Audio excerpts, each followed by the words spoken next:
Ողջույն հարգելի հետևորդներ, եթերում իրական զրույցի հերթական թողարկումն է։ Այսօր ձեզ համար կզրուցեն ազգ նախաձեռնության անդամ Արփի Թոփչյանը եւ հայկական ընտրություն նախաձեռնության անդամ քաղաքագետ Արմեն Աղայանը։ Պարոն Աղայան, շնորհակալ եմ շատ հրավերը ընդունելու համար։ Շնորհակալ։ Այսօրվա զրույցի թեման ուզում եմ պայմանական ասենք լինի նախընտրական խմորումները կամ նախընտրական զարգացումները Հայաստանում, ինչքանով է դա հնարավոր զարգացում ասել, եւ ուզում եմ որպեսզի խոսենք, փորձենք պատասխան տալ այս հարցին։ Այնուամենայնիվ արժե մասնակցել հունիսի ընտրություններին թե ոչ, այն պարզ պատճառով, որ բացահայտ ազգային պետական շահեր սպասարկող ուժ որպես այդպեսին հրապարակի վրա այդպես էլ չի երևաց, եւ եթե մասնակցել, ապա ի վերջո ում ձայն տալ կամ ում փորձել ձայն տալ, պայմանական ասած որն է չարյաց փոքրագույնը ստեղծված իրավիճակում եւ առհասարակ խոսենք մեր հանրության ակնկալիքներից ընդդիմությունից, որովհետեւ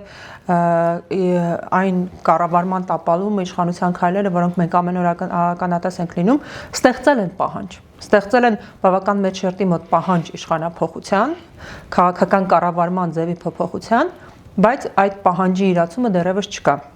Եվ առաջին հերթին օրինակ ես շատ հաճախ եմ վերջին մանավանդ 2-3 շաբաթների ընթացքում այս ինտենսիվ զարգացումների ֆոնին շատ հաճախ եմ հանդիպում գրառումների, որտեղ ընդդիմության ուղղակի պահանջ է ներկայացվում հանրային մակարդակով կամ տարբեր անձանց մակարդակով մի կողմ դնել անձնական տարաձայնությունները եւ կոնսոլիդացվել, որպեսզի հակահարված տրվի իշխող ուժին եւ ընտրություններում հնարավոր լինի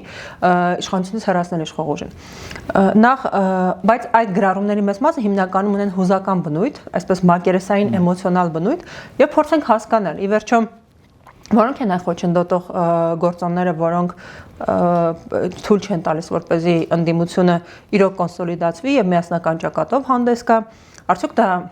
անձնական ինչ-որ ամբիցիաների հարց է, արդյոք դա իրավիճակի լրջությունը չգնահատելու հարց է, արդյոք դա իրականում առաջին տեղի համար պայքար չմղելու ցանկության հարց է, որովհետև մեր պատմության մեջ համենայն դեպս մի էպիզոդ եղել է, դա 96 թվականին, երբ ընդդիմությունը կարողացել է ներքին տարաձայնությունները մի կողմ դնել եւ միասնական թեկնածուով հանդես գալ ու խառնել բոլորի խաղաթղթերը։ Ուզում եմ ձեր կարծիքը այս թեմայով եւ փորձենք բացել խաղը։ Ես բազմիցս առիթ եմ ունեցել ասելու եւ հիմա էլ հիշեցնեմ, որ մեր ընտրությունները Հայաստանի քաղաքական համակարգը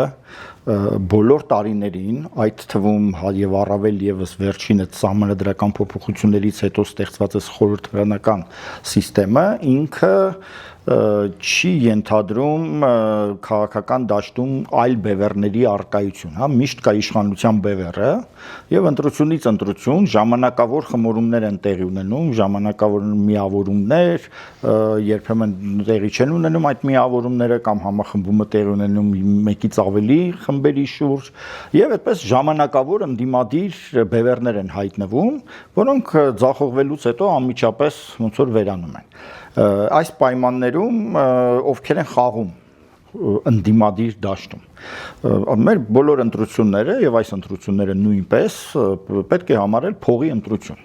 Խաղում են մեծ փողերը, մեծ փողատերերը, դրանք հիմնականում կամ նախկին իշխանություններն են, նրանց հետ փոխկապակցված անձինք, կամ ինչ որ օլիգարխներ, տվյալ դեպքում ամենախոշոր խաղացողը Տաշիր Սամվել Կարապետյանն է, կան նաև ավելի փոքր, անգամ մարգինալ խաղացող լինելու համար դարձյալ ինչ որ փողեր են պետք, այսինքն պետք է ինչ որ մի հովանավոր կամ ինչ որ սեփական ավելորդ փողի առկայություն, որը կարող է ծախսել քաղաքականության վրա, եւ այդ դեպքում կարելի է նույնիսկ մարգինալ ձևով, ասենք, մասնակցել, մնացած բոլոր դեպքերում մասնակցության որևէ այլ քաղաքական շարժառիթով մասնակցության հնարավորություն չկա։ Եվ նույնիսկ նրանք, ովքեր այսպես քաղաքականությամբ զբաղվում են, որովհետև ինչ որ մի ժամանակ զբաղվել են ու էլ չեն կարող չզբաղվել, ասենք նախկին ընդդիմադիրներ, ինչ որ, չգիտեմ, տարբեր տարիներին դրսևորված, չգիտեմ, օրինակ վերջերս կարդացի Ռաֆի Հովհաննիսյանը աջակցում է, չգիտեմ, ուժեղ Հայաստանին, օրինակի համար, հա, ինքը վաղուց չկա քաղաքականության մեջ, բայց չի կարող դա խոստովանել եւ պարբերաբար այսպեսի հայտարարություններով ինչ որ բաներ են անում։ Սրանք իրականում բոլորը խաղից դուրս են, բայց ամենակարևորը մեր ընտրություններում խաղից դուրս է հայ ազգը։ Այսինքն այն մարդիկ, ովքեր որ ընտրություններին ուզում են մասնակցել ազգային շարժառիթներով, հա, երկրի նպատակով, ոչ թե իրենց օլիգարխիական խնդիրները լուծելու համար, ոչ թե ինչ որ ռևանշիստական խնդիրներ լուծելու համար կամ իշխանության տեսակետից այդ իշխանությունը պահպանելու համար, այլ ուղղակի ազգային խնդիր են, զգում են ճգնաժամ ու ուզում են այդ ճգնաժամին ինչ որ լուծում տա։ Բոլոր այս մարդիկ չունեն եւ չեն էլ ձգտում ունենալ, չեն էլ փորձում ունենալ ինստիտուցիոնալ հնարավորություն ընտրություններին մասնակցելու։ Իսկ ի՞նչ է նշանակում ինստիտուցիոնալ հնարավորություն։ Հայ ազգը, այսպես ինքնակոչ լիդերների խումբ չի, որոնք ասենք հանգարց որոշեն, որ իրենք պետք է լինեն ազգի առաջնորդ։ Դա պետք է լինի ինչ որ մի քննարկման մթնոլորտ, ինչ որ մի ընտրություն, հնարավորինս ներառական մի բան, որը կարելի է համարել այսպես ազգի մոդել, հա, որը այսպես քննարկեց բոլոր տեխնացուներին, լսեց նրանց տեսակետները, հետևեց նրանց քաղաքական գաղափարական բանավեճին եւ առաջադրեց։ Սա չեղավ եւ սրա բացակայության պայմաններում հիմնական ուժերը, ասեցի, փողի տոպրակների մրցույթն է եւ ըստեղ այդ ճարիքի փոքրագույն ընտրելը շատ դժվարանում է։ Եվ որքան էլ որ այդ պահանջը լինի, այդ մեծ ցանկությունը լինի, դաժան իրականությունն այն է, որ Նիկոլ Փաշինյանին հաջողվել է ձևավորել իր համար հեշտ, իր համար այսպես հարմար ընդդիմություն, որին ինքը բավական դյուրությամբ կարող է հաղթել։ Այդպիսի ընդդիմություն ունենալուց բացի ինքը նաև պլանավորել է որոշ գործողությունների շարք, որ իրեն պետք է այսպես ուժեղ տղու կերպար ձևավորեն, մենք գիտենք, որ ճիշտ է կաթողիկոսի դեմ պայքարը իր մոտ ձախողվեց, նույնիսկ կարելի է ասել խայտարակվեց ինքը այդտեղ, բայց փոխարենը օրինակ հիմա մայիսին բերելու է այդտեղ եվրոպական երկրների առաջնորդներին ինչ որ մի խորհրդաժողովի եւ այդ ամեն ինչը ներկայացնել է, որ տեսեք ինչ հաջողված ղեկավար եմ, տեսեք ում հետ եմ նստում վերկենում, ում հետ եմ քաղաքական հարցեր քննարկում, տեսեք հայ երկրի հեղինակությունը որքան է մեծացել, որ այդ մարդիկ եկել Հայաստանում են անում այդ խորհրդաժողովը։ Մենք 2 օր առաջ տեսանք նրա հանդիպումը Մոսկվայում Պուտինի հետ, որը բացառապես Հայաստանի ներքաղաքական քարոզչական գործողություն էր։ Որ չափով էր դա պայմանավորված Պուտինի հետ, որ չափով էր կարելի է այսպես ասել Պուտինի գլխին սարքած այդ խոսակցությունը, բայց եթե նայենք արձագանքներին, ոչ միայն հայկական, ավելի պակաս չափով հայկական, ավելի շատ դրսի արձագանքներին, բոլորը մոտավորապես այսպեսին են։ Նիկոլ Փաշինյանը, չգիտեմ, ապտակեց Պուտինին, նրան ժողովրդավարության դասեր տվեց, ցույց տվեց, որ Ռուսաստանը իրենց ոչինչ չի ներկայացնում։ Այսպեսի վերնագրեր են, ասենք BBC-ում կարող ես այդպիսի վերնագիր տեսնել, այնտեղ չգիտեմ նման լրատվամիջոցներում կամ ասենք օրինակ ուկրաինացիներն են այդ թեմայով բավական ոգևորված մեկնաբանում։ Սա նույնպես քարոզչական առումով օգտագործող բաներ են եւ մյուս քարոզչական հնարքը որ բանը դա շքերթն է։ Պատրաստում են շքերթ անել, ցուցադրել հնդկական, ֆրանսիական ինչ որ զենքեր եւ ասել այ տեսեք, բան, այն որ դուք մեզ դավաճան եք համարում, բա այսքան զենք ձեռք բերողը բա դավաճան կլինի։ Հա, այս քարոզչական գիծը ամբողջությամբ պաշտպանվում է ընդդիմության բնույթով, որին միշտ կարելի ասել դու Ռուսաստանի մարդն ես, դու նախկին թալանչի ես, եւ այն իրանց հիմնական բանը, որ մենք խաղաղություն ենք բերում, իսկ այն նրանք պատերազմի կուսակցություն են բոլորը իրար հետ, հələ ամբողջացնելու համար պատկերը մի հատ էլ Ծառուկյան Գագիկին է այնտեղ ներմուծել, որպեսզի ավելի պատկեր այդպես ամբողջական երևա, այս ամեն ինչը Նիկոլ Փաշինյանի գործը շատ հեշտացրել է, այդ ամեն ինչը ոնց որ այդ պլանով է գնում։ Ես կներեք ընդհատեմ, այն ինչ անում է Փաշինյանը պարզ է, եւ այդ արտաքին քարոզչական, այսպես ասեմ, տեխնոլոգիաներն են պարզ, իմ համար պարզ չի մի ուրիշ բան։ Ընդդիմությունը ունի ռեսուրսներ բավականաչափ եւ այս բոլոր տարիների ընթացքում ԿՊ-ն խայտարակ կորուստներ է կրել ռեալ գետնի վրա երկրի կառավարման հարցում ամեն օր խայտարակ տապալումներ է արձանագրում բոլոր ոլորտներում եւ ունենալով այդ ռեսուրսները շարունակել մնալ Փաշինյանի նարատիվների տիրույթում, շարունակել խաղալ նրա խաղը, այսինքն լինել ռեակտիվ, դա ինձ համար անհասկանալի է, որովհետև եթե դու ունես ռեսուրս, դու ունես նյութական ռեսուրս, դու ունես մարդկային ռեսուրս, դու կարող ես հրավիրել լավագույն քաղտեխնոլոգներին, մենք գիտենք, որ տեխնոլոգիաները որոշիչ են նախընտրական պայքարում, եւ դու կարող ես լիովին այլ օրակարգ առաջ բերել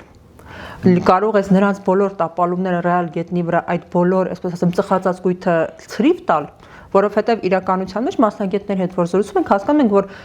բավականաչափ ռեսուրսի պայմաններում գիտելիք դնելու դեպքում այդ ամենը շատ հեշտ ու հանգիստ կարելի է անել եւ նրանց այդ բոլոր քարոզչական հնարքները հոդս կցնդեն։ Եվ այստեղ ինձ մոտ հարց է առաջանում. ինչու ընդդիմությունը դա չի անում կամ այն մարդիկ, ովքեր ունեն այդ ռեսուրսները։ Այն որ մենք իդեալական ընդդիմություն չունենք, այն որ մենք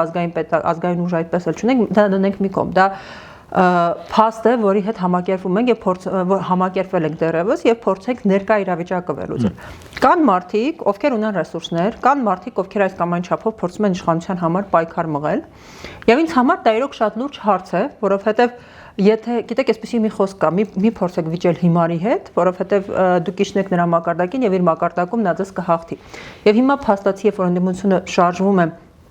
ԿՊ-ի գծած օրակարգով, իրանք ի սկզբանե դատապարտված են եւ ինձ մոտ տրամաբանական հարց է առաջանում ո՞րն է նման մտածելակերպի եւ մոտեցման պատճառը նրանք իսկապես ուզում են հաղթել Փաշինյանին թե նրանց մոտ պայքարը ոչ թե առաջին այլ երկրորդ տեղի համար այսինքն ընդդիմության մեջ առաջատար լինելու համար է իսկապես ուզում են երկրի համար պատասխանատվություն վերցնել որովհետեւ իրականության մեջ շատ ծանր բեռ է ժառանգվում եւ մարդ պիտի ինքնասպանի հոգեբանություն ունենա, որպեսզի մտնի այս բեռի տակ, թե բոլորովին այլ խաղեր է։ Կարծում եմ առաջատարները այդ բեռի ծավալը լավ չեն պատկերացնում։ Ինչը մի կողմից լավ է։ Լավ չեն պատկերացնում եւ իրենք դեմ չէին լինի գալ իշխանության, իրենց կարող է թվալ, որ հաստատ ավելի վատ չի լինի իրենց կառավարումը Նիկոլի կառավարումից երկրի առումով եւ գումարած իրենք էլ բավական այսպես կոմֆորտ կզգան իրենց արդեն իշխանության դերում, քան ընդդիմության դերում։ Այսինքն կարծում եք, որ երկրի վիճակի լրջության գիտակցում չկա։ Ոչ թե չկա, իրենք յուրովի պատկերացնում են այդ լրջությունը, բայց իրենց պատկերացրածը կարող է իրականի համեմատ շատ ավելի մեղ պատկերացում լինել։ Իրենց թվում է, որ իրենք պատկերացնում են, որ երկրի վիճակը շատ լուրջ է, բայց երկրի վիճակը իրականում տասնապատիկ ավելի լուրջ է։ Այ փորձեցի այդպես բացատրել, լավ, այդ ամբողջ խորությունը չեն պատկերացնում։ Մենակ այն հանգամանքը, որ իրենց թվում է, որ իրենք կարող են այդ երկիրը կառավարել առանց լուրջ կորուստներ ունենալու, դա արդեն անլրջության նշան է։ Ես ինքս հաճախ եմ ասել, որ այդ միաբևեռ քաղաքական համակարգում ընդդիմությունը հիմնականում պայքարում է երկրորդ տեղի համար։ Այսինքն բոլորը հոգու խորքում գիտեն, որ իրենք չեն հաղթելու եւ այսպես ուղղակի միմյանց դեմ են մրցակցում։ Մենք նաեւ տեսնում ենք այս վերջին տարիներին եւ նաեւ ամիսներին, որ ավելի սուր էր, ասենք քոչարյանական եւ Սերժ Սարգսյանական թևերի փոխհրաձգությունները այդ համատեքստում,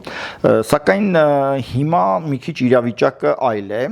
ընդդիմությունը զգում է, որ կա ինչ որ թեկուզ ոչ շատ մեծ, բայց ռեալ հնարավորություն Նիկոլ Փաշինյանին հաղթելու։ Իրենց թվում է, որ այս անգամ այդպես չի, որ իրանք պայքարում են երկրորդ տեղի համար, չէ, իսկապես հաղթելու շանս կա։ Եվ համարյա բոլորը այդ գիտակցումով աշխատում են շատ կամուրջներ չայրել, որպես խորհրդարան մտնելուց հետո կարողանան համատեղ աշխատել։ Մասնավորապես օրինակ ասենք Արման Թաթոյանը, որ առաջատարների մեջ չի ըստ հրապարակված հարցումների, բայց իմ կարծիքով ինքը պոտենցիալ ունի չկողմնորոշվածների ձայները հավաքելու, նա հույս ունենալով մտնել խորհրդարան, ընդգծելով, որ ինքը այդ նախկիններից ուզում է հերավորություն պահել եւ անգամ կոչ էր արել, որ նախին նախագահները չմասնակցեն, ողջունել էր Սերժ Սարգսյանին, որ չի մասնակցում, Քոչարյանին ինչ որ թեթև քննադատությաններ ենթարկել դրա համար եւ այդ առումով էլ պատասխաններ էր ստացել, մեկը սահմանը չանցավ, որովհետեւ այդ ենթադրությունը կա, որ մտնելով խորհրդարան, այդ 3 ուժերի հետ կամ 2 ուժերի հետ ինքը պետք է դաշինք կազմի եւ այդպես ձևավորեն մի մեծամասնություն, որը քաղաքացիական պայմանագրից շատ մանդատներ կունենա։ Այս գիտակցումը կա եւ այս հույսը կա, առնվազն հույսը կա, որ այս անգամ դա պայքար չի երկրորդ տեղի համար։ այլ պայքարը Նիկոլ Փաշինյանին հեռացնելու, հետո արդեն ով կլինի, ոնց որ հաջորդ ընտրություններին կամ ժամանակավորապես կոալիցիան ինչպես կձևավորվի, դա մի քիչ արդեն երկրորդական հարց է։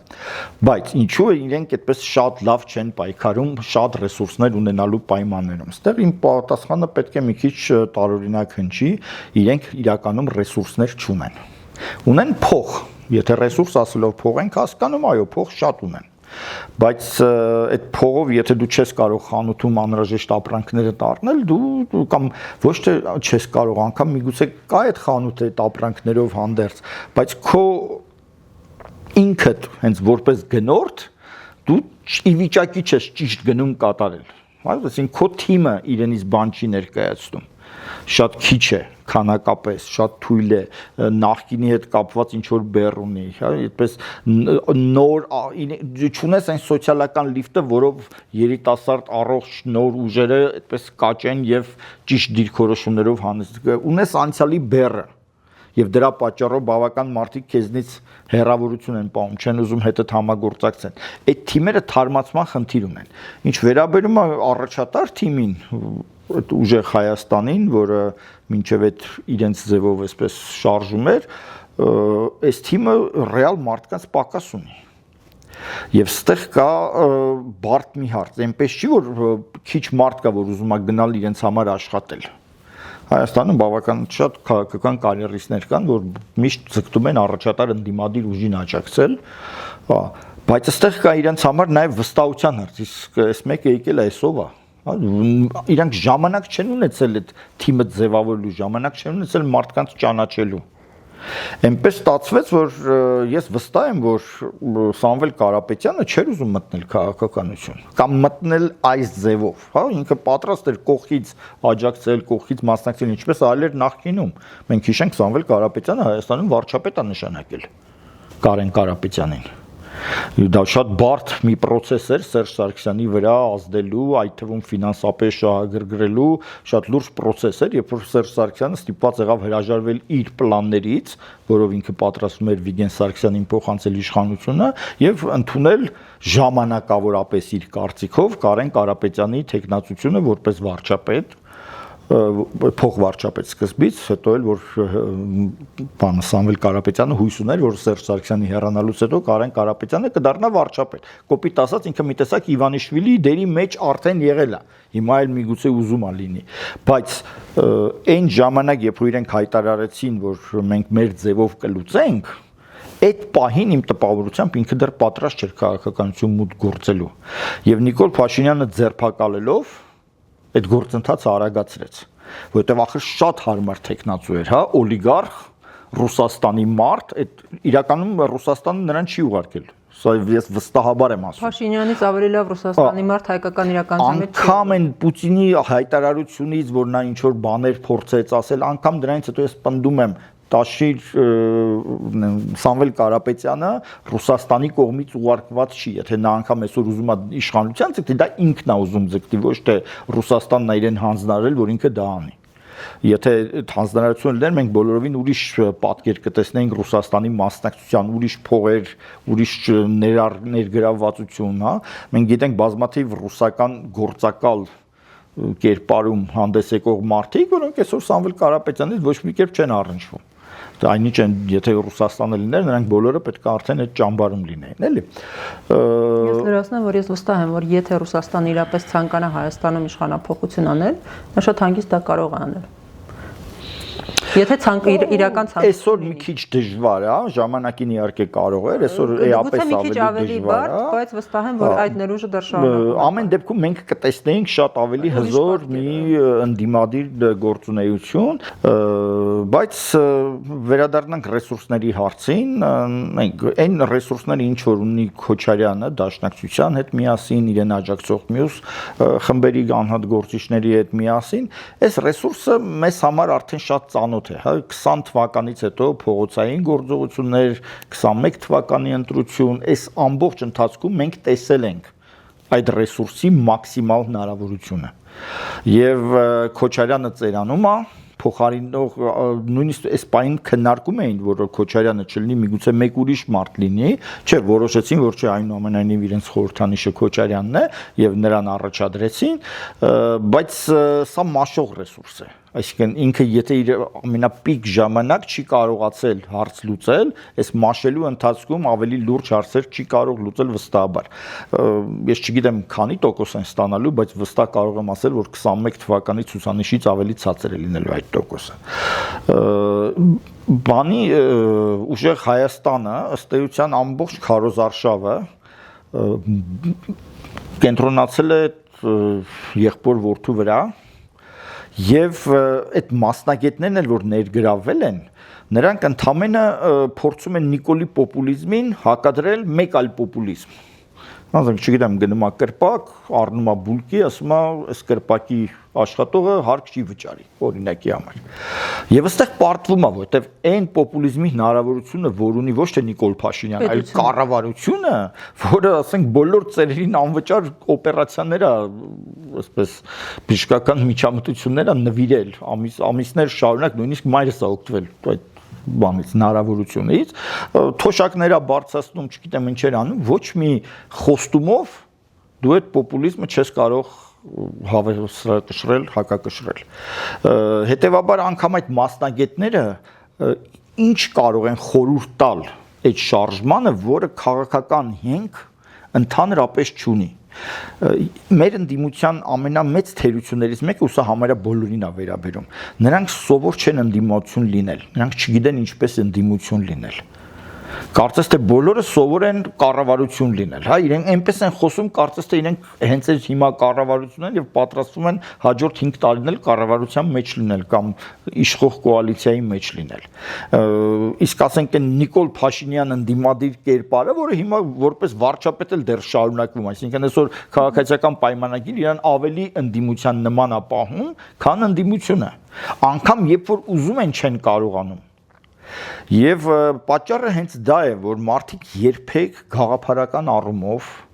քաղաքական պայքարի մեջ չեն եղել։ Միշտ եղել են չինովնիկ, միշտ զբաղված են եղել սեփական կարիերայով։ Ասենք սա վերաբերում օրինակ, ասենք այդ նույն Արման Թաթոյանի այդ միասնության թևեր շարժմանը, բոլորը եղել են նախարարներ, մարդու իրավունքների պաշտպան, ավելի ցածր պաշտոնների վրա, բոլորը այդպիսի մարդիկ են։ Անկամ նրանք, ովքեր որ այդպիսին չեն, հատկապես ասենք Հայաքվեի հատվածը, ինքն էլ կարծես թե այդպես ընդդիմադիր պայքարի փորձով չի անցել, որովհետև նրան հիմնական գործիչները ոնց որ քաղաքականությամբ զբաղվելու փուլում արդեն իշխանությունների հետ ինչ որ հարցերում համագործակցելու, հա, թեկուզ հիմնադրամների գծով համագործակցելու ուղով էին գնում։ Այդ դասական ընդդիմադիր պայքար, որ իշխանությանը այսպես լրիվ սևացնելու եւ չարիքի այսպես մարմնավորում ներկայացնելու այսպես գործողություններով եւ դու որպես դրա միակ այլընտրանք, հա, ինչ որ հիմնական հարցեր այսպես սրելու եւ շատ խիստ քննադատության ենթարկելու, այդ թվում փողոցային պայքարի փորձ, այս բոլորը ընդդիմադիրները, այսօրվա ընդդիմադիրները չունեն եւ դա իրենց ձախողումների գլխավոր պատճառն է։ Եթե օրինակի համար այդ իմ նկարագրած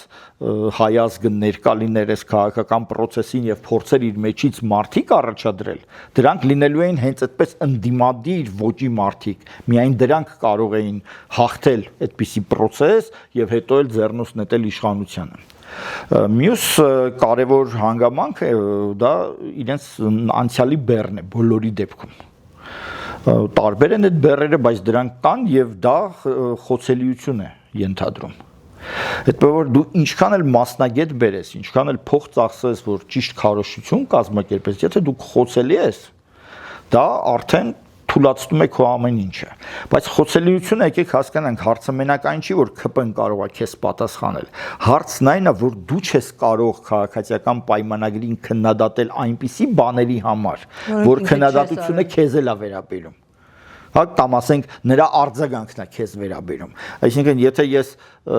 կարող եմ շատ հեշտությամբ Նիկոլ Փաշինյանին մեղադրել, չգիտեմ, ամեն ինչ հանձնելու մեջ, ինքն ինձ չի կարող ասել, բայց չէ որ դու էլ ես, չգիտեմ, քանի տարի առաջ Մինսկի խմբի բանակցությունների ժամանակ քննարկել տարածքների հանձնումը կամ ճանաչել ես, որ Արցախը Հայաստան չէ, այդպես ես քեզ պահել, կամ ասենք չես առարկել, երբ որ ամբողջ աշխարհը ասել է Արցախը Ադրբեջանի մաս է, դե յուրե, հա, ես դա չեմ արել։ Ես անմիջապես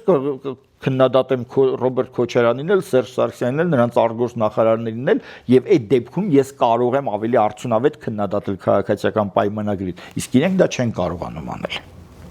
Սա իրենց ռեսուրսները պետք է հասկանանք ոչ միայն ֆինանսական, այլ նաեւ մարդկային եւ իրենց կերպարը քաղաքական եւ շատ ուրիշ բաներ, անցած ուղին, իրենց կարողությունները, իրենց թիմը, սա ամենակարևոր բանն է, ովքեր են նրանց թիմակիցները։ Քաղաքացիական պայմանագրի ակտիվը տարբեր տարիներին ինչ որ ցույցերի մասնակցած մարդիկ են, որոնք չեն էլ մտածել ով է լինելու իրենց առաջնորդը մի 10 տարի, 15 տարի հետո։ Իրենք ուղղակի ցույց էին անում տարբեր առիթներով։ Մաշտոցի պուրակի դեմ էին պայքարում, չգիտեմ, Էլեկտրիկ Երևանը, ինչ որ բաների մասնակցում էին։ Այս մարդիկ բավական, այսպես մի տեսակ իրենք ինքնուրույն ներդրում են անում այդ ընդհանուր հաղթանակի մեջ։ Իսկ ովքեր են այս մյուս ընդդիմադիրների թիմակիցները։ Սրանք հիմնականում մարդիկ են, ովքեր հույս ունեն, որ այդ ընդդիմության առաջնորդը կգա իշխանության եւ ինքը որ նրան թիմակից դառնա, ինքն էլ կօգտվի այդ իշխանությունից։ Այսինքն գալիս են հաճախ ոչ թե օգնելու, որովհետեւ չգիտեն էլ ոնց օգնեն, իրենք պատրաստ չեն էլ օգնելու։ Հաճախորդներ են ըստ էության, հա, այդ հաճախորդային կուսակցությունների հանգամանքը այստեղ շատ վատ է աշխատում, որովհետև այդ մարդիկ գալիս են ոչ թե իրանց մասնակցությունը բերելու, այլ գալիս են օգտվելու համար։ Ես այստեղ մի հատ երկու լրացում անեմ, մեկը նրան, որ քաղաքացիական պայմանագրին չեն կարող հակադարձել, խնդիրը նույնիսկ իմ կարծիքով նրանում չի, որ իրենք նախկինի կամ բանի հետ կապ ունեն։ Իմ կարծիքով խնդիրը մտածողության մեջ է։ Ընդդիմությունը պարտվում է, որովհետև քաղաքական մտքի տեսակետից նոր բան չի ասում։ Այնպես ինչպես 90-ականներից սկսած եղել այդ հանձնվողականության քարոզը եւ հիմնական պայքարը ըստ էության այսօր հիմնական մեղադրանքները, որ հնչում են տարբեր ճամբարներից, դա ճիշտ ժամանակին հանձնվելու մեջ էր։ Խոսույթը պատտվում է դրա շուրջ, երբ էր ճիշտ 96-ին էր, ճիշտ օրինակ ասում են Տեր-Պետրոսյանի, այսպես ասեմ, վկաները, մյուսները պնդում են, որ պետք էր 2000-ական դեղ 2001-ին, այսինքն բոլոր քննարկումները մի թեմայի շուրջ է, կամ պատերազմը 44 օրյա։ Ոչ մեկ չի ասում, որ Նիկոլ Փաշինյանի մեծագույն դավաճանությունը Հայության հանդեպ դա նոյեմբերի 9-ի պատերազմը կանգնեցնելու մեջ էր։ Եվ որովհետև ես ասել եմ եւ միշտ կպնդեմ, մենք ռազմավարական, քաղաքական առումով ռազմավարական պարտություն նոյեմբերի 9-ին չէինք գրել։ Մեր բանակը, ով ինչ ուզում է ասի, թալանված եւ այլն, իր ռազմավարական խնդիրը լուծել էր։ Ինքը թույլ չէր տվել Հայաստանի եւ Արցախի միջև ցամաքային կապի ընդհատում, ոչ միայն թույլ չէր տվել պահել ռազմավարական խորությունը եւ եղածի վրա հիմնվելով անգամ եղած կորուստները մի կողմ դնելով մենք կարող ենք այդ կարգավիճակով շարունակել մնալ քաղաքական սուբյեկտ։ Ադրբեջանցիներ Բայրամը վերջերս խոստովանեց, որ եթե նոյեմբերի 9-ի պատերազմը կանգ չառներ, իրենք բավական լուրջ խնդիրների առաջ կկանգնեին։ Այսինքն մեծագույն դավաճանությունը դա է, բայց ինչ քննարկում է գնում մեծամասամբ քաղաքական դաշտում, երբ էր ճիշտ հանձնվել հոկտեմբերի 10-ին, հոկտեմբերի 19-ին, երբ որ դու այդ խոսույթի մեջ ես, քո ասելիքը առանձնապես չի փոխվում։ Նույն պարտվողական գծի կրողն ես եւ իրական այլընտրանքը քաղաքական դա ձեր ասածն է, որ պիտի նախ հստակ գիտակցի այն բոլոր մեծագույն ռիսկերը եւ կորուստների չափերը, որոնք մեզ սպասվում են, երբ որ մենք որոշենք, որ մենք այս վիճակի հետ համաձայն չենք եւ պիտի վերադարձնենք Հայաստանին իր քաղաքական դերը, դա լինելու է չափազանց ծանր եւ դրա ռիսկերը չափազանց բարձր են եւ արդյունքները ոչ ոք չի կարող երաշխավորել։ Դա միանշանակ։ Եվ այսինքն այդ անկեղծությունը չկա եւ այդ պատասխանատվության ստանձնումը չկա երևացող քաղաքական դաշտում։ Դրա համար եղած դաշտում ընդդիմությունը պարտություն է կրում, որովհետև ամենագլխավորի մասին ես օրինակ ոչ մեկ այսօր Արցախի մասին չի խոսում, ոչ մեկ Հայաստանի անվտանգության մասին ինչ-որ բուտաֆորիկ բաներ են ասում, երբ որ ցանկացած տրամաբանությունից քարտեզից հասկացող մարդու համար պարզ է, որ Հայաստանի Հանրապետության անվտանգությունը չի կարող լինել առանց Արցախի։ Դա պարզ ցանկացած ռազմական փորձագետի ուզում եք հարցրեք։ Եվ այստեղից գալիս է իմ հաջորդ համոզմունքը, որ Հայաստանի քաղաքական դաշտում մեծամասնություն, համենայն դեպս երևացող խաղացողները, ռեսուրս ունեցող խաղացողները, նրանք իրապես չեն հասկանում, որ հայկական պետության իրոք լինել չլինելու հարց է դրված։ Նրանց համար սա ստանդարտ նախընտրական process է եւ ստանդարտ ընտրություններ են։ Չկա գիտակցում այդ վճռականության եւ դրա համար այդ քայլերն են այդպեսին։ Ինչ վերաբերում է երկրորդ դիտարկումն անեմ մարդկանց հետ կապված, որ ԿՊ-ն որոշակի, այսպես ասեմ, ակտիվ ունի, անձամբ ես երկու ուժերի մոտ, ուժեղ Հայաստանի եւ միասնության թևերի մոտ նկատել եմ մարդկանց, ովքեր հայտարարել են, որ իրենց աջակցությունն են հայտնում, իհարկե դրանք իմ շրջապատից հատուկ են մարդիկ են, ովքեր անցած ճանապարհ ունեն եւ ովքեր գիտելիք ունեն եւ ցանկություն ունեն իսկապես պետությանը ծառայելու։ Ու վստահ եմ, որ այնտեղ կան մարդիկ, ում համար այդ որոշումը գաղափարական առումով հեշտ չի տրվել։ Իսկ փողոցային ընդդիմության փորձ ունեն։ Փողոց ունեն, կան մարդիկ ովքեր ունեն, կան մարդիկ ովքեր չունեն։ Եվ կան մարդիկ, որոնք վստահ են, որ գաղափարական առումով գնալ եւ ներկա պահին, ասենք, այս կամ այն ուժի հետ մասնակցել ընտրություններին, այդ վստահ եմ, որ որոշումը հեշտ չի տրվել, բայց մարդը որոշել է, որ ինքը այլևս չի կարող սпасել եւ կփորձի այս կետում, այսպես ասեմ, օգտակար լինել երկրին։ Մյուս կարևոր խնդիրը, որ ունենք ընտրությունների հետ կապված, դա իմ անձնական համոզմունքն է, ես վստահ եմ, որ Նիկոլ Փաշինյանը ընտրությունների ցանկացած ելքի դեպքում իշխանություն չի տալու։ Ինքը շատ լավ գիտի եւ ԿՊ-ն գիտի, որ իրենք անցել են ադառնալության կետը եւ իրենք ընդունակ են ցանկացած քայլերի։ Դա իմ անձնական ներքին համոզմունքն է եւ քայլերը այն մանրախնդիր, այսպես ասեմ, վերաբերմունքը մարդկանց հանդեպ, ովքեր անհամաձայնություն են հայտնում եւ մենք տեսնում ենք եւ այդ բացահայտ ցուցադրական բարոյականության ընդհանրապես դեմ գնացող քայլերը դրա վկայություն են։ Ես ուրախ կլինեմ, այսպես ասեմ, հակառակում համոզվելու, բայց ներքին այդպիսի լուրջ մտահոգություն եւ վախ ունեմ, որովհետեւ իշխանության գինը ԿՊ-ի համար չափազանց թանկ է։ Նրանք շատ դա 2018 թվականը չէ, շատ համեմատական են տանում Սերժ Սարգսյանի հետ, ես կարծում եմ, որ ընդհանրապես համեմատելու բան չկա, թե մարդկային տեսակետից, հոգեբանությունից ելնելով, թե մնացած։ Գինը չափազանց թանկ է եւ չհասկանալ, որ քո դիմացինի համար ըստ էության վաբանկ է, որովհետեւ իրենք շատ լավ հասկանում են այն քայլերը, որ արել են եւ այն քայլերը, որոնք ստանձնել են, որ պիտի անեն։ Նրանք շատ լավ հասկանում են դրա գինը եւ նրանք ամեն կերպ ցանկացած մեխանիզմ փորձելու են օգտագործել, որպեսզի մնան իշխանության։ Երբ որ դու դա չես գիտակցում, մտնում ես պայքարի մեջ ստանդարտ ժամանակների տրամաբանությամբ, իմ կարծիքով դու այստեղ էլ ես տալու տալիս, ի սկզբանե։ Միանշանակ էլ կա, այստեղ Իմ ամենամեծ վախը դրանում է, որ նույնիսկ ներքին երկպարակություններ կարող են հրահրել։ Դե Նիկոլ Փաշինյանը արդեն որոշ նախադրյալներ է ստեղծել, մասնավորապես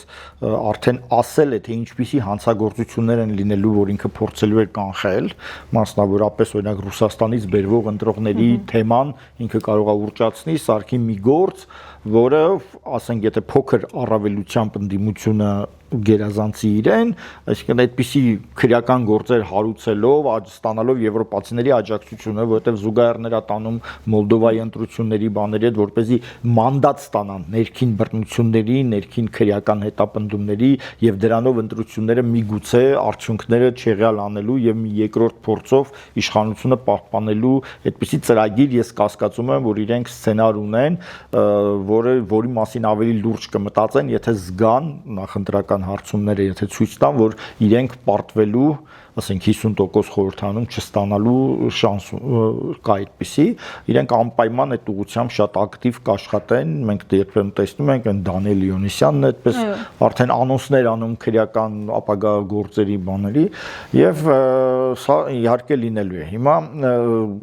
գիտակցումը կա թե չկա, միգուցե իրենք այսպես նույնիսկ նույն բառերով կարող ասեն այդ ամեն ինչը, հա, որ այսպեսի լուրջ խնդիր է, որ ԿՊ-ի համար անձամբ Նիկոլ Փաշինյանի համար սա լինել չլինելու հարց է, անգամ նույն բառերով կարող են իրավիճակը գնահատել, բայց ես էլ եմ համաձայն, որ իրենք դա խորությամբ չեն զգում, իրանց թվում է, որ այսպես համեմատաբար հեշտությամբ կարելի է հաղթել։ Բայց անկախ ամեն ինչից մենք փորձենք նաև ընտրողների տեսակետից պատասխանել, թե ինչ կարելի անել։ Ընտրության չմասնակցելը ինքնաբերաբար արդեն, եթե դու ԿՊ-ական չես եւ ընտրության չես մասնակցում, նշանակում է արդեն ինչ որ չափով, գոնե քո կես ձայնի չափով կամ 40% քո ձայնի չափով աջակցում ես ԿՊ-ի իշխանությանը, եւ ուստի պետք է մասնակցել, պետք է փորձել քվեարկել, ընտրել ինչ որ մեկին, որը որ չի փոշիացնի ձայները, որտեղ փոշիացնելու դեպքում դա համարյա նույն բանն է, որ դու չմասնակցես։ Իսկ ինչպես գտնել այդ մեկին։ Սա շատ ավելի բարդ հարց է։ Եվ իրականում իմ անձնական շրջապատում ինձ շատ են հարցնում մասնակցելու եք ընտրության եւ ում եք քվարկել, ասում այո որոշել եմ մասնակցելու, ում եմ քվարկելու, դեռ չեմ որոշել, որովհետեւ իրոք գաղափարական առումով ես ընտրության հնարավորություն չունեմ, բայց գիտակցական մակարդակով հասկանում եմ, որ ոչ պետք է գնալ ու պետք է մասնակցել եւ այդ հարցը շատ-շատերն են տրվում եւ իրականում այս 2 ամիսը բավական մեծ տոկոս կա, ովքեր հասկանում են, որ պիտի մասնակցեն, բայց չգիտեն թե ում ընտրել։ Եվ իրականում ընտրությունը այդքան շատ չի, որքան ընտրությունները մոտենան, հարցումները մի քիչ ավելի օբյեկտիվ պատկեր կտան, կարելի է ասենք վերջին պահին նաև կողմնորոշվել։ Այս պահին ես ուշադրությունը կհրավիրեի հիմնականում 2 միավորի վրա, դա մենք մի քիչ խոսեցինք միասնության թևերի մասին։ Միասնության թևերը նախ հավաքելու է իմ կարծիքով այն ձայները, որոնք նախկինում քվեարկում էին, ասենք Սերժ Սարգսյանին, օրինակ, ինքը շանս ունի հավաքելու առաջին անգամ կամ երկրորդ անգամ ընտրողների ձայներ, որոնք ոնց որ սովոր չեն թե ում են քվեարկելու եւ այս անգամ պիտի ընտրություն կատարեն, եւ եթե մի քիչ մտածող մարդիկ են, չեն ուզում ռուսական օլիգարխ ընտրեն, չեն ուզում նախկին իշխանավոր ընտրեն, հավանականությունը, որ միասնության թևերին կնախընտրեն մյուսներից մեծ է։ Սա նրանց շանսերը մեծացնում է խորհրդարան մտնելու տեսակետից։ Եվ կա երկրորդ տարբերակը, դա բոլորին դեմն է, այսինքն նրանք, ովքեր իսկապես չեն ուզում ոչ մեկին քվեարկել, անգամ անկախ նրանից թե համաձայն են բոլորին դեմ կուսակցության առաջադրած նպատակների հետ, ինքնին բոլորին դեմ քվեաթերթիկը ինքը մի տեսակ Չակ Նորիսի էֆեկտն է տալու, հա, ժամանակին մարդիկ որ ուզում էին ցույց տային, որ իրանք пассив չեն, այլ եկել են ակտիվ, հասել են տեղամաս եւ բյուլետենը անվավեր են սարքում, վրան քվեարկելով Չակ Նորիսին կամ ինչ որ հայհոյան գրելով կամ ինչ որ մեկնաբանություն գրելով, այսօր այդ դերը շատ արդյունավետ ձևով հավանաբար կատարելու է բոլորին դեմ քվեաթերթիկը եւ հնարավոր է որ այս հանգամանքի շնորհիվ սա նույնպես անցողիկ ցուցակ դառնա։ Բոլոր մյուս տարբերակները, չգիտեմ, ես չգիտեմ, օրինակ մարտական եղբայրությունը մասնակցելու է թե չէ, հայտարարություն չի, որը դեռ կուսակցությունը կարծեմ չի գրանցվել։ Համագումարը եղել է, բայց կուսակցությունը դեռ չի գրանցվել եւ հասկանալի չի կգրանցվի թե չի գրանցվի։ Իհարկե կարող է գրանցվել է, մի քիչ հանկարծ սուտ բան չասեմ, եթե մասնակցի այս շրջանակը ես չեմ տեսնում, որ մարգինալ 1%, 2%-ից ավել ձայն կկարողանա հավաքել, մոտավորապես նույնը կարելի ասել գուցե մի քիչ ավելի մեծ տոկոսով Գուրգեն Սիմոնյանի մասին, որը համացանցում այսպես ավելի ազդեցիկ է, բայց իրական դաշտում կարծես թե շատ էապես ավելի թույլ է, հարցումները ցույց կտան ինքը շանս ունի թե չէ։ Այսինքն այս երկու տարբերակների վրա ձայները փոշիացնենք, թե բանանենք, այսինքն նրանց քվեարկելը փոշիացում չի նշանակում, այս հարցը པարզ կլինի ընտրություններից երևի թե 1 շաբաթ առաջ, էլի ոչ ավելի շուտ։ Դրա համար դա կարելի ավելի ուշ նայել, չգիտեմ, օրինակ Բևերը հայտարարել է, որ մասնակցումը կարծում եմ ինքը շատ ավելի համեստ արդյունք է արձանագրելու, քան նախկինում, անգամ եթե կողքից ինչ որ մարդկանց ներգրավի, ինձ թվում է այդ հնարավորությունը չկա։ Մի խոսքով ուզում եմ ասեմ, եթե դուք չեք ուզում քվեարկել ռուսական օլիգարխին կամ Քոչարյանին կամ Ծառուկյանին հայտնի նախկին կերպարներին, ապա հիմնական ընտրությունը այս պահին բոլորին դեմի եւ միասնության թևերի միջև է։ Հիմա մարդիկ կան, որ բոլորին դեմը մի տեսակ համարում են, որ անլուրջ մի բան է, տրոլինգ է կամ անիմաստ մի բան է, որտեղ որ մտնեն, բա հետո ինչ են անելու, մանդատը դնելու են, դուրս են գալու, մի քիչ լավ չեն հասկանում եւ ուզում են քվեարկեն մեկին, որը հետո այնտեղ մյուս ընդդիմադիրների հետ միավորվելով առնվազն Նիկոլ Փաշինյանի իշխանությունից հեռացնելու հարցը կլուծի, եթե ԿՊ-ն 50% չհավաքի խորհրդարանում, այդ դեպքում հա, հավանաբար միասնության թևերին ավելի լուրջ կարելի է նայել։ Ես բացարձակ իրենց կողմնակիցը չեմ որևէ առումով, ես շատ ջղայնանում եմ, որ նրանք իրենց ներկայությամբ զբաղեցրեցին այն տեղը, որտեղ պետք էր ներքևից ընտրված ազգային ուժը լիներ, անգամ որոշ ազգային մղումներով մասնակցողներ, որոնք ավելի շատ են, ասենք, հայաքվեի հատվածում, իմ դիտարկմամբ կարող են դեղել ուրիշներ էլ կան,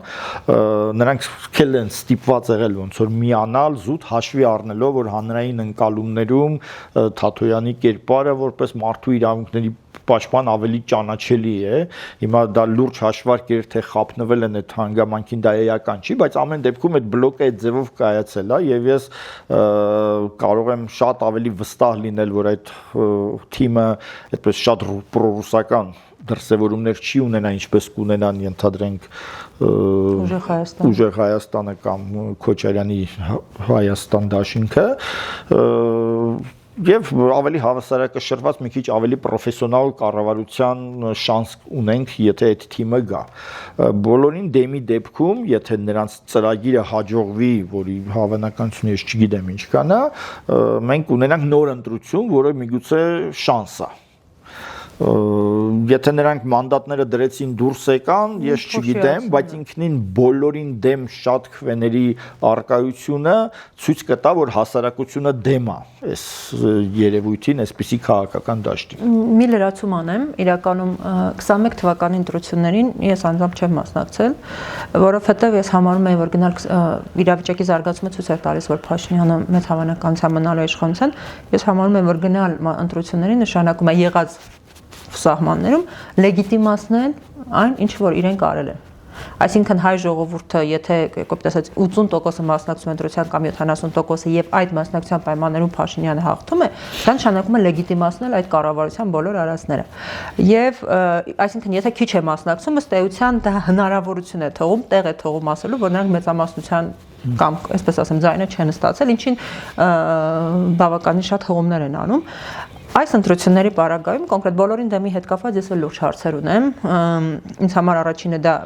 ծրագիրի իրոք իմ կարծիքով երկրի ներկա պայմաններին adekvat չի եւ անլրության տարեր ունի, որտեղ շարունակությունը չկա։ Երբ որ հարցերը տալիս են, ես հասկանում եմ, որ մարդիկ էլ այդ շարունակության պատասխանը չունեն։ Դու իրավունք չունես նման պարագայում մի սցենար դիտարկել։ Բայց եթե կարողանան ստացվի ապահովել բարձր մասնակցություն եւ այդ բոլորին դեմը թեկուզ այդ տարբերակով ձայներ ստանա, դա եւս ցույց է տալիս հանրության տրամադրությունները, դա եւս ըստ էության ստացվում է մերժելով այս քաղաքական որոշակի դրսևորման ձև, ակտիվ դրսևորման ձև, որը եւս եթե ոչ հիմա, հետագայում գուցե քաղաքական տարբեր իրավիճակներում հնարավոր լինի իօգուտ Հայաստանի խաղարկել։ Եվ եթե ամփոփելու լինենք մեր խոսակցությունը, ցավոք սրտի իդեալական պայմաններում մենք պիտի հիմա խոսենք ազգային ուժի նախագծերի իրական այլընտրանքի մասին ազնիվ անկեղծ առանց գույները մեղմացնելու, բայց ասեմ, որ ես եւ պարոն Աղայանը եւ տարբեր մարդիկ փորձել են այդ նախընտրության, ազգային նախընտրության գաղափար իրականացնել, բայց եղած իրավիճակում դա չստացվեց անել, գուցե մի օր կարողանանք ի վերջո, բայց ունենք այն ինչ ունենք եւ երկրի առջև ծառացած մարտահրավերները ինձ համար կոնկրետ ես մի արձանագրում ունեմ, որ հունիսին ԿՊ-ն կամ պիտի հեռացվի իշխանությունից կամ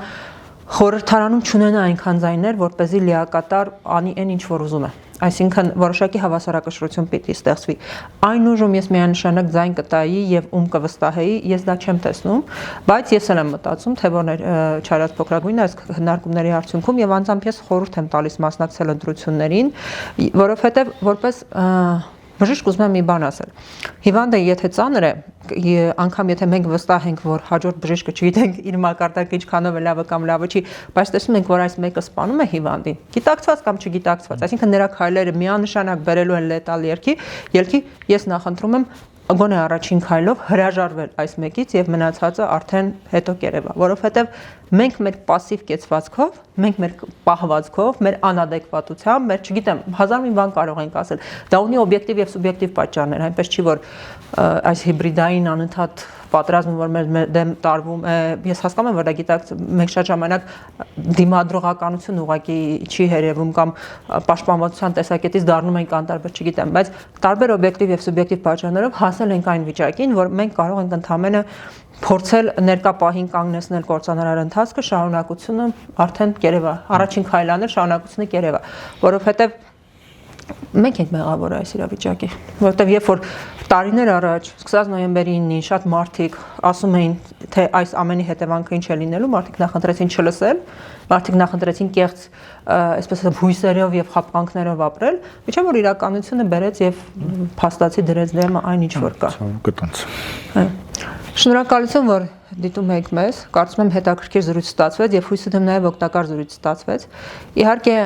ընտրություններին ընդառաջ մենք առանձին զրույցներով ավելի խորքային կանդրադառնանք տարբեր թեմաների, որտեղ կփորձենք հիմնավորել, թե ինչու հունիսին Հայաստանում պիտի իշխող ուժը փոխվի, որքանով էլ մեր երազած իրական այլ ընտրանքը չկա, բայց դա անհրաժեշտ է, որպեսզի մենք գոնե time out-ի եւ մի պահ շունչ քաշելու ժամանակ ունենանք եւ հնարավորություն ունենանք ինչ-որ բան փոխելու։ Շնորհակալություն, ձեզ համար զրուցում էին ազգանախաձեռնության անդամ Արփի Թոփչյանը եւ հայկական ընտրություն նախաձեռնության անդամ քաղաքագետ Արմեն Աղայանը։ Տարածեք մեր նյութերը, դիտեք մեզ, կիսվեք նյութերով ձեր ընկերների հետ, հետևեք մեր YouTube-յան ալիքին, Facebook-յան էջին, որպեսզի մեր ձայնը ավելի լսելի դառնա եւ որպեսզի մենք կարողանանք մեր ասելիքը տեղ հասցնել, մեր գաղափարակիցներին տեղ հասցնել ու միասին փորձել կանխել այս կործանարար ընթացքը։ Շնորհակալություն։